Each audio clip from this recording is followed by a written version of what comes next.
Hello, everyone. Welcome to Just Move In's Residential Expert. We're now in October 2022, and an awful lot has happened over the last 4 weeks. So we need to talk to Mark about it all. How are you, Mark? Mark Hayward, former CEO of Property Mark.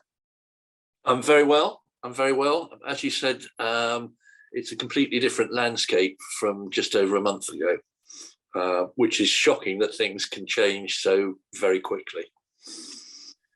Definitely. I mean, we have a new Prime Minister now. I think that last time we spoke, Liz Truss had just come in, and then we immediately had the death of the Queen, which was very sad, and then we had this mini budget, which really put the cat amongst the pigeons and ruffled feathers and all those other metaphors that we can think of. And I guess the natural place to start is the fallout from the mini budget, and of course all the problems that we've had with mortgages. We've now got a typical 5-year fixed mortgage rate rising above or up to 6%, and it's the first time they've risen to 6% for 2 years, 2-year fixed mortgages, for the first time I think in 14 years. So I mean, what have you made of it all, Mark? Well, I suppose there's nothing such as a normal property market, because it's never normal.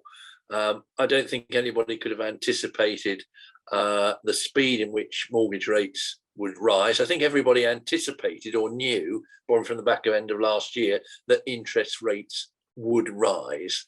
But the rate of the rise and the uncertainty out there, if people knew that this is it, this is the final bit, they'd be a bit more confident. And I think, as I said before, the property market, whether you're renting or whether you're buying, is based on sentiment and based on confidence. And I think everybody at the moment is probably shocked. I know that agents are having to speak to landlords and owners much more frequently to try and keep them appraised of what is going on. I would say don't believe Daily Mail headlines. There are a lot of people out there with wildly pessimistic predictions because they feel that will get them some airtime. Deals will continue to be done. People will continue to buy houses. People will continue to sell houses. But we're also at that time of year where people might just think, well, actually, I'm not going to do anything now until next year. And as we know, this decision to make is to make no decision. But if you're a landlord, you still have to let your property, and current indications are that the rental market is still starved of stock. There's rental inflation, and there's still a keenness from tenants to rent because they have to live somewhere. We can't just, the market can't just grind to a halt and nothing happens. Things have to happen. Yes, life still goes on. People still die. People still get divorced. They still relocate for new jobs. People have to soldier on, don't they? I mean, how long do we think, or how long do you think that the current uncertainty is going to last? I mean, I imagine that the Liz Truss and Kwasi Kwarteng, however long he stays as Chancellor, need to kind of win back some confidence, don't they? Because the markets and the mortgage providers aren't going to feel more comfortable until they have faith that the government's economic plans are credible. Correct. And as we know, the Bank of England has now had to, I was going to say interfere, but actually make decisions outside government to ensure there is financial stability, and that doesn't help. How long this will take, I don't know. We've got, it's not a mini budget, but we've got a financial statement, I think, at the end of October. What that is going to say, we don't know, and what length of time will be before they have another U-turn on what they're going to announce then. But yeah, in terms of it last, we know that the last financial crisis, which was for different reasons, that it took some time for it to stabilize. If you look back to the 90s, and I don't want to frighten anybody, but it took 5 years. But we had different different movers and motivators at that point. I think, if you can take some comfort, we know that unemployment is at its lowest almost since records began. We've got inflation, which a whole generation is not used to experiencing high inflation. Some of us who are, so shall I say, more mature, James, will remember double-digit inflation and double-digit interest rates. And for a long time, an inflation rate between 5 and say 9% was just considered normal. That's what you did. I think the fact that we've had credit easily available and at incredibly low rates. So there is this. The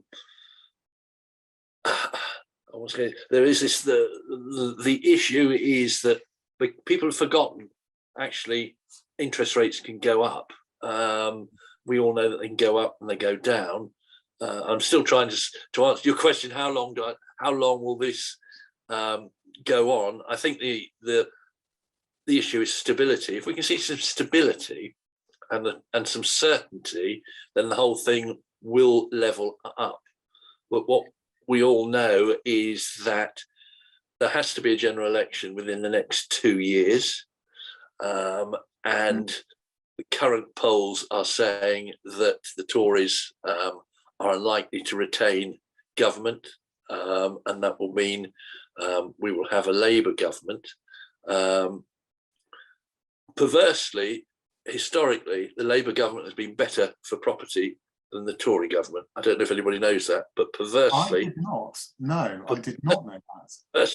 Historically, Labour government has been better for the property market than a Conservative government.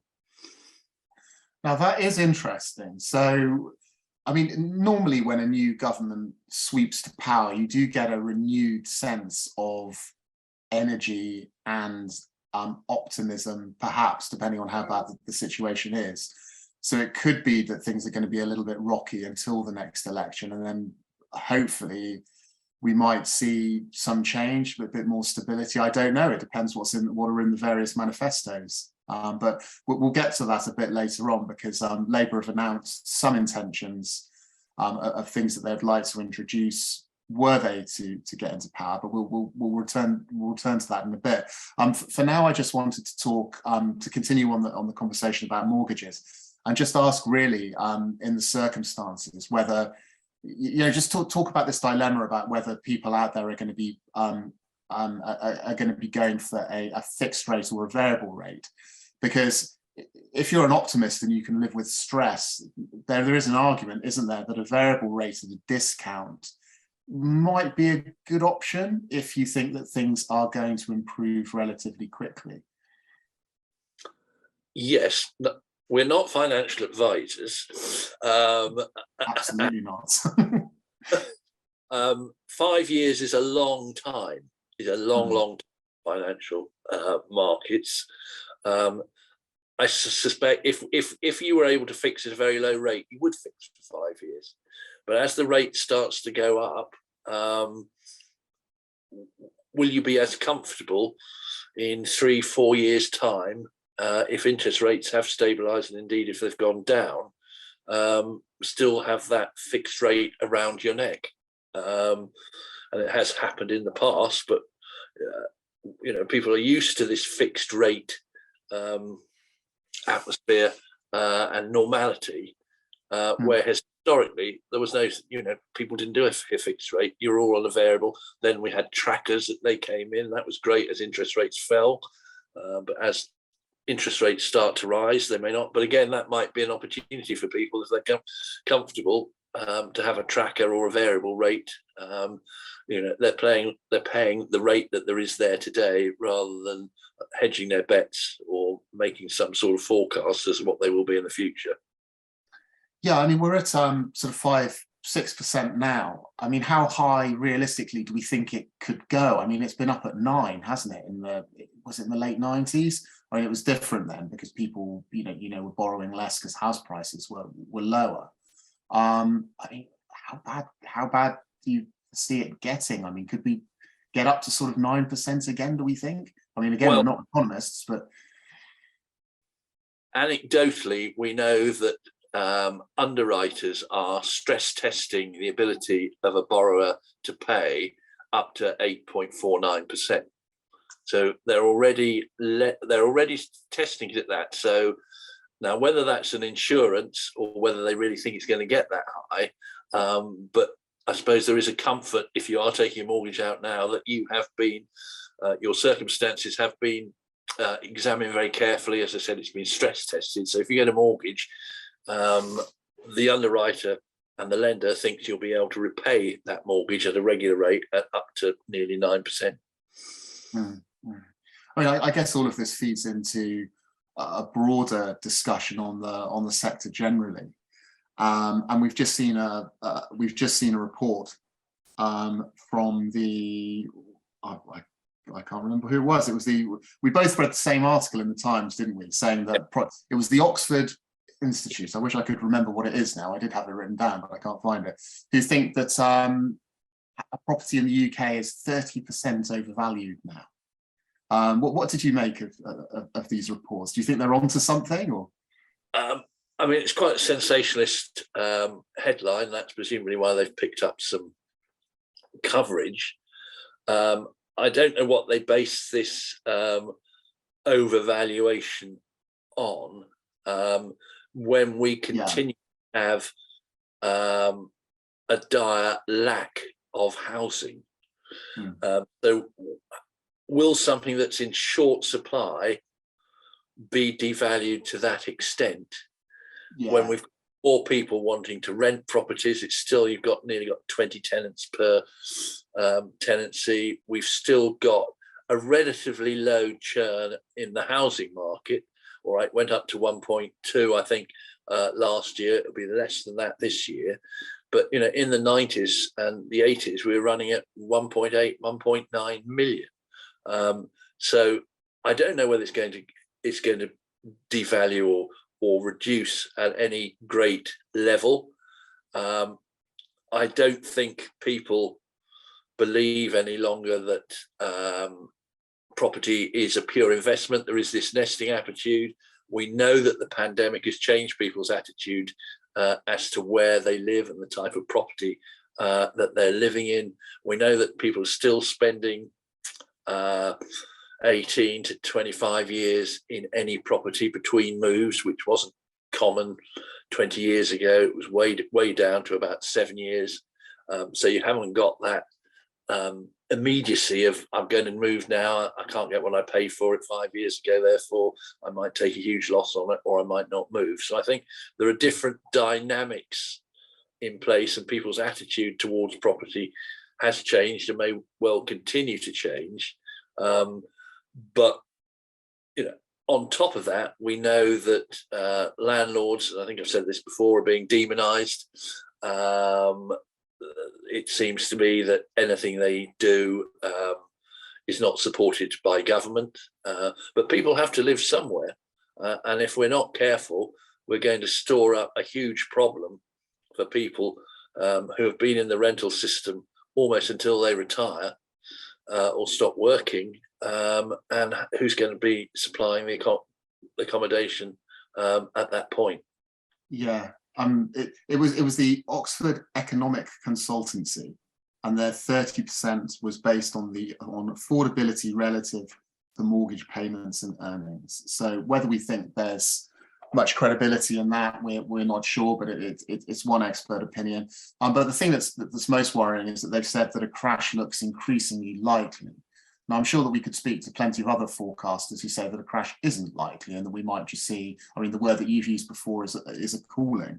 And I guess that there are certain levers that the government can pull, like maybe we'll see some developments around the, more mortgage guarantee schemes and things like that, which might help.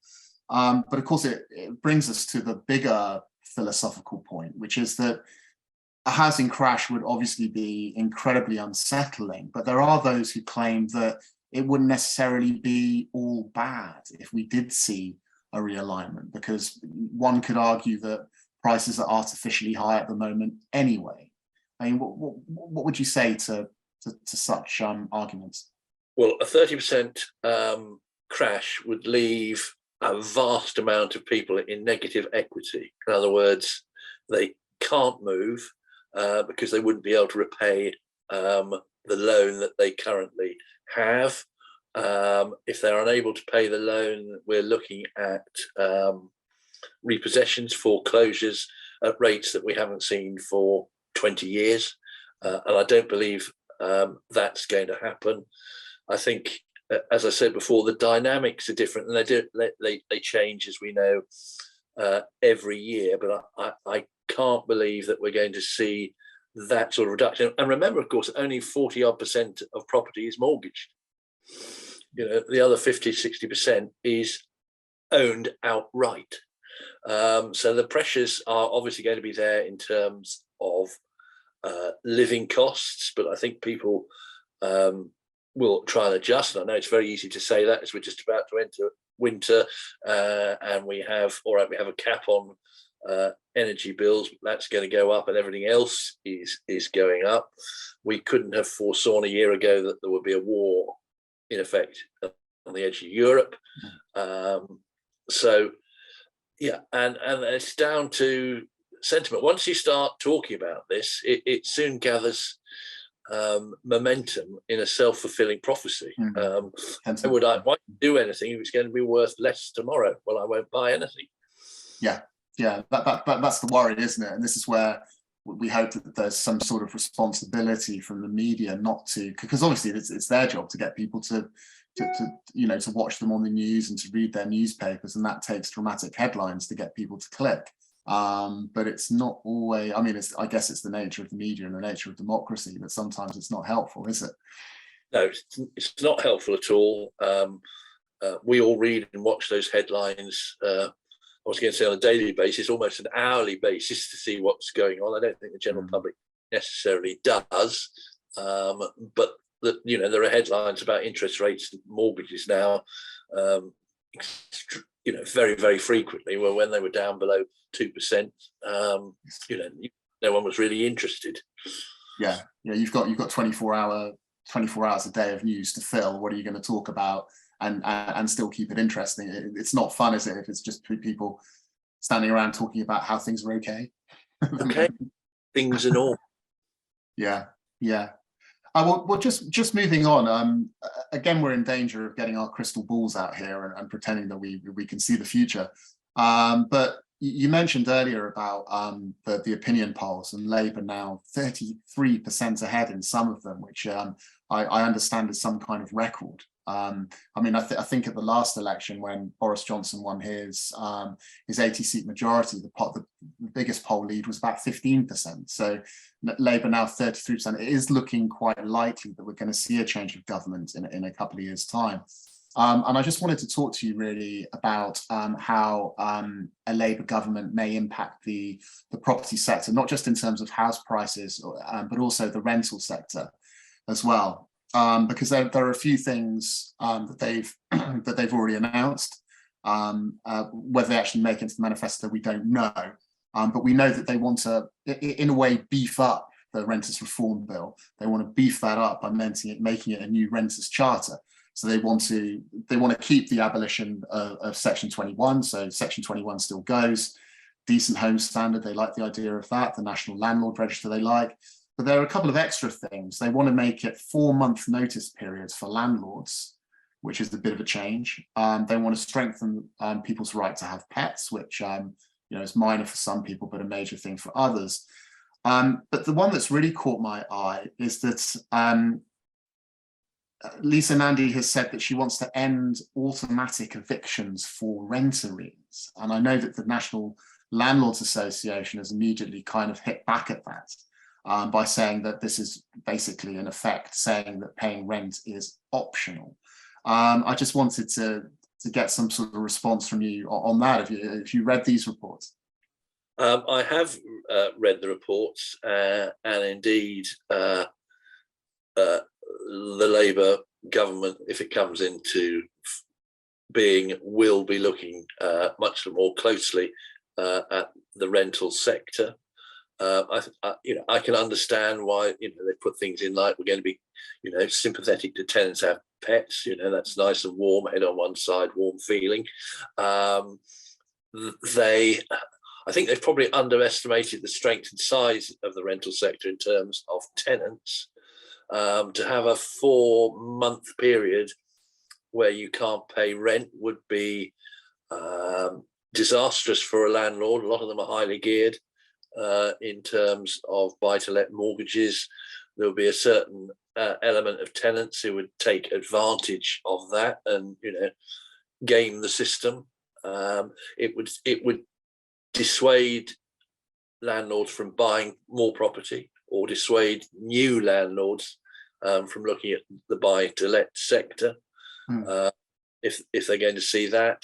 And of course, if property prices do drop, landlords are going to be more, or potential landlords are going to be more reticent about buying property, albeit if the yield remains, or if the rental levels remain as they are, but the values drop, their return on paper is going to be a lot better. Yeah, I think it feeds into this narrative again, doesn't it? That landlords are the bad guys, which is a common theme that we've had in these discussions over the months. I mean, I know that Labour, Keir Starmer is very lukewarm when it comes to buy-to-lets. And I know that Lisa Nandy as well has said that she wants to see more of a shift in power towards the tenant, which is kind of something that the levelling up of the Tories has already done with the Renters Reform Bill to a certain extent. So they're going to be looking at rent freezes. The Labour are already talking about that. And in fact, in a way, Nicola Sturgeon's doing an experiment for them up in Scotland where rent freezes are now being introduced until March next year. And I guess the difficulty is, I know that Labour are philosophically, they want social housing, more emphasis on social housing and less on the private rented sector. But I guess that there'll be some sort of, some sort of new calibration, sort of balancing up there between social housing and the private rented sector. But we need private landlords, don't we? Because we have a housing crisis at the same time. So it will be interesting times ahead. Absolutely. You talk about social housing. How are they going to provide that social housing in terms of finance? You can't just click your fingers and create tens of thousands of homes. But we don't have the resources, we don't have the labour, we don't have the interest from the majority of house builders to construct social housing down to local authorities. Are they going to be able to do it? And you have to balance, as you say, we need private landlords. If we didn't have private landlords, we would have more than just a housing crisis. It would be appalling. We'd have homelessness at a huge level. So I think we're just going to have to wait and see. We know if we have an election, they'll all have great glowing manifestos saying that we're going to build this amount. And as we know, for instance, none of the parties coming into power over the last few years have ever reached the building levels that they have said they would get. I suppose a new government, we might see initially the renters reform bit. And remember, it's still a white paper, the rental, not even a bill yet. It's a white paper. Might be actioned quicker than we currently are doing it, but we know we still, in terms of primary legislation, it's going to take 2 years to get through the current level of backlog. So, and this would require secondary legislation. So I think we can gaze, as you say, but we'll have to see how things develop with this government to see if a new government could come in and actually, at a flick of a switch, change things. Yeah, I mean, the other thing that Keir Starmer has said is he wants to get spades in the ground, obviously referring to building more houses. This is something that we've talked about a lot. In fact, I think that it's pretty unanimous across the sector that people think that we need to build more houses. But is it that simple? How do we encourage developers to build more houses? I mean, is it new technologies that we look at, maybe modular houses to get going, or should the government be intervening more to help developers? Or is it a change in attitude as well from the public? Do we need to stop thinking, oh, we don't want that development on our doorstep, and stop opposing it? Or is it just simply changes in planning? Planning can be very slow in our country. What do you think is going to help to actually get more houses built? Well, you've highlighted a number of issues. Planning is one of them, and I know that the existing government has talked about in the mini budget these development zones that they're going to create and speed up the planning. The planning process is still in the hands of local government, so that is an issue, because you can't at a stroke designate an area in the green belt, and that's another very sensitive issue as available for housing. At the moment, it takes, I think, 2 to 3 years from putting an application in to actually putting a spade in the ground. And if Keir Starmer wants more spades in the ground, he's going to have to start very early. We don't have the availability of labour in this country since Brexit. We've lost a lot of European workers who made up a large, particularly in cities, a large proportion of construction labour. So that's not there. So you're going to have to start working on an apprentice scheme to bring more people in to build houses. We know that there is additional technology out there in terms of off-site construction, which we use rather than prefab, properties created off-site and then put together literally on site. But that actually costs more money. It's quicker, but it costs more money, but you do need the facilities to construct it. So again, there's nothing you could do at a stroke. There would have to be a number of policies and changes and encouragement to get houses built. And as we know, house builders want to make a profit. So they don't want to flood the market with houses, because that puts the value down. Yeah, and we don't want people left in negative equity again, do we? Because prices have gone down ever so suddenly. You encourage people to build houses and to buy, and then they end up in a horrible situation. So I guess it all comes back to, it's a very, very difficult melting pot, and no simple solutions. Absolutely, but we can continue to try. We'll continue to try, and we shall address these issues again, I'm sure, in a month's time, when, well, who knows what might have happened in 4 weeks' time. Yeah, so anyway, thank you very much, Mark, again for your time. Thanks to everyone for watching, and we'll see you all in a month for the November edition, as Christmas rapidly approaches faster than we know it. Okay, thank you. Bye-bye.